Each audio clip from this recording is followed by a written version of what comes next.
কি তোর অবজেকশন কি শুনি বল। হ্যাঁ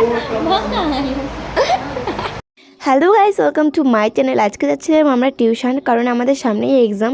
বাইরে প্রচণ্ড বৃষ্টি, কিন্তু কিচ্ছু করার নেই, যেতে তো হবেই যেহেতু এক্সাম সামনে। তো ওখান থেকে মোহনাকে উঠিয়ে নিলাম, মানে মেডিকেল মোড় থেকে। তারপর আমাদের তিনজন মিলে রওনা দিলাম টিউশন যাওয়ার উদ্দেশ্যে। দেখতে পাচ্ছ বাইরের ওয়েদারটা কত সুন্দর, পুরো নদী নালা পুরো ভরে গেছে, পুরো সাদা সাদা হয়ে গিয়েছে সব কিছু। আর টিউশন গিয়ে এদের তো পড়াশোনা কম আর আড্ডা বেশি, মানে কি খাবো কোথায় যাব।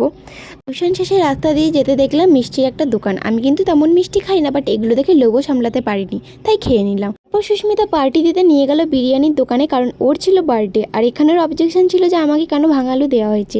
বাড়ি যেতে যেতে দেখলাম যে রথের মেলা বসেছে, আর এটা দূর থেকে দেখেই মজা নিতে হবে। আর বাড়ি গিয়ে আমি মা বাবা চলে গেলাম ফাঁসি দেওয়াতে, কারণ আমার একটা গোদরেজ নেওয়ার ছিল, কারণ এত জিনিস হয়ে গেছে যেগুলো রাখার কোনো জায়গায় ছিল না। তো কী নিয়েছে সেটা নেক্সট ভিডিওতে দেখাবো, চলো বাই।